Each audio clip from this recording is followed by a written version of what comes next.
Alright guys, so this is my review for Uncharted 2 Among Thieves on the PlayStation 3.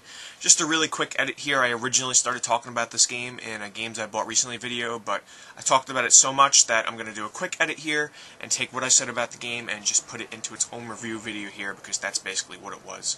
And give myself some time to talk about the other games that I picked up in that episode, because basically I left myself no time to talk about anything else I bought. So here's my review for Uncharted 2 Drake's Fortune. Excuse the weird transition here to the rest of the review. And completely blew me away. It's one of the best games I've played this console generation.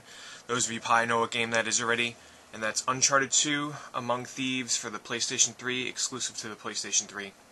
And I just have to say that for those of you that own a PlayStation 3, this is now like the definitive game to pick up along with your console. It's not my favorite PS3 game, right? That's still Little Big Planet, just because that game was just really innovative. But Uncharted 2 does everything right that you would expect from like almost a perfect video game. Everything from the pacing to the gameplay, the graphics, character progression, even online mode. This game basically does everything perfectly right for the most part. Now, let me just say, for those of you that don't know what Uncharted is or what it's about, it's a third-person action-adventure game, now in the second one with a lot more platforming.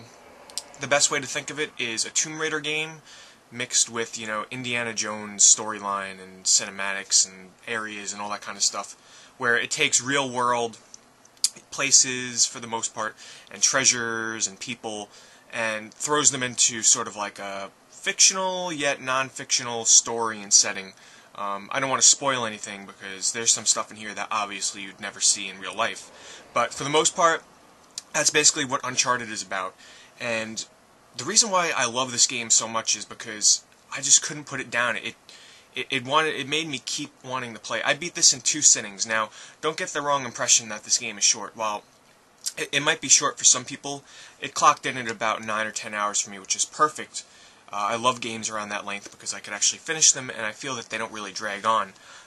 You know, if the game developers think that a game needs to be 9 or 10 hours long, so be it. You know, there's no reason for them to lengthen the game for the sake of saying, oh, our game is 20 hours, when really it would just be filler that wouldn't come together in a nice, you know, package of a game.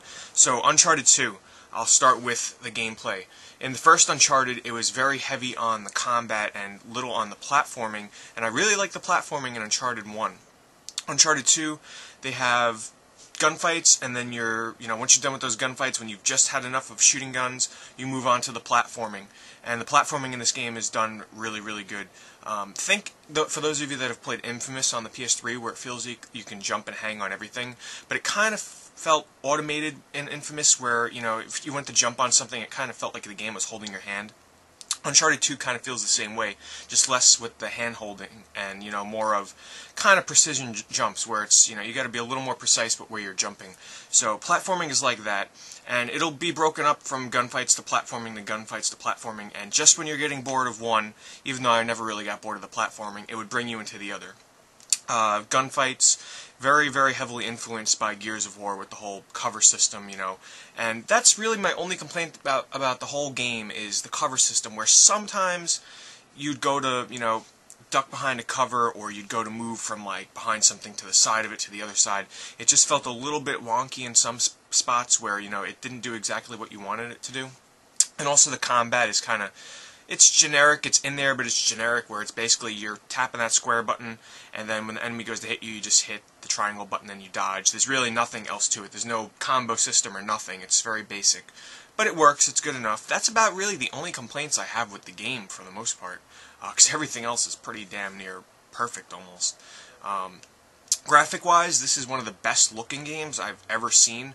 In particular, the last area in the game, you'll know exactly what area I'm talking about. I can't spoil it, though, but basically the whole place that you're trying to get to in this whole entire game, when you get there and see it for the first time, this was the first time I've ever experienced a graphical, like, overhaul. Like, I was playing the game, and I got to this area, and I just couldn't stop staring at it, that it actually made me die in that area, because it was overwhelming, the amount of detail in this one area. Like, wow, I really couldn't believe it. And, you know, the other areas of the game look just as good, especially in the sequences where they kind of tie in CG with the gameplay, so you're never actually taken out of the game, per se.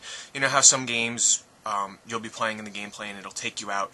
And you can kind of tell the shift from gameplay to cinematics, with the movies and everything.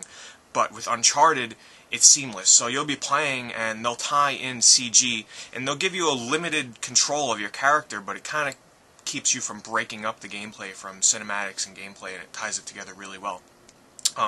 Which is something that Uncharted 2 did that Uncharted 1 never really did, and it brings this whole new level of, immersion into the game, because you're having these sequences, okay, here's a slight spoiler for those of you that don't want to know, like, one of the coolest sequences in the entire game. You're on a moving train through a jungle, and while you're on this moving train, you're moving on the train, and the jungle's going by, and you're on, like, mountaintops and everything, and all the while you have a helicopter that's flying after you, trying to shoot you, and there's guys on the train trying to shoot you, and you're jumping across the train, and it's unbelievable. I mean, you see the settings change in the background, and it's like one of the most highly intense action sequences that I've ever experienced in a game, and that's just a good example of how they tie in these, like if you were watching a summer action movie but you're playing it, it really, it's unlike anything I've ever played before. And what else haven't I talked about? Even the musical score. The music in this game is really good, and it comes in at the right moments. It'll be silent when a big gunfight comes up. They'll bring in the music. The characters, I love. More games need to do this. The reason why Uncharted 2 works on so many levels in terms of getting to know the characters and believing the animations and believing, the voice acting, is because I watched the bonus features on the game, and what they did this in the first Uncharted as well. I think they did. While they're capturing the animations for the characters, like during the movies and everything like that, they're also capturing the voice actors' voices at the same time. So normally when people develop games, they capture the motions first, and then they add in the voices later with either the same voice actors or different voice actors. But they're capturing the motion and the acting at the same time while capturing their voices at the same time.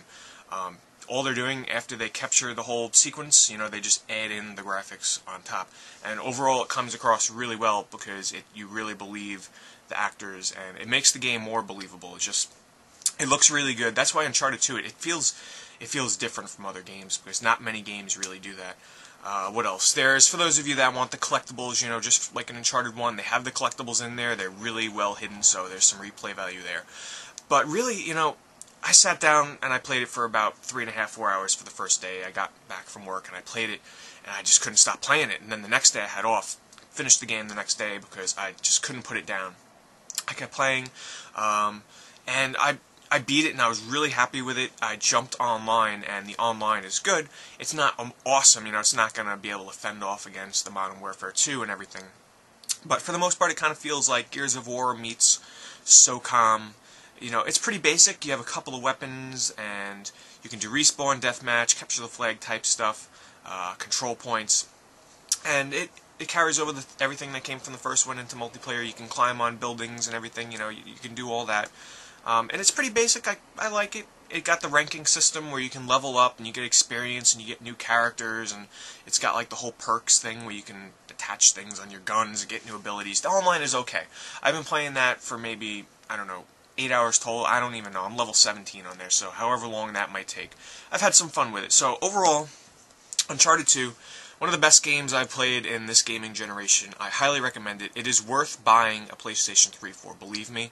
If you don't mind a short game, but couple this with the other exclusive awesome games on PS3, this is without a doubt a must-buy. I know I've talked over 8 minutes now about Uncharted 2, but really this game deserves all that time, and I can't praise it enough. It's definitely worth owning.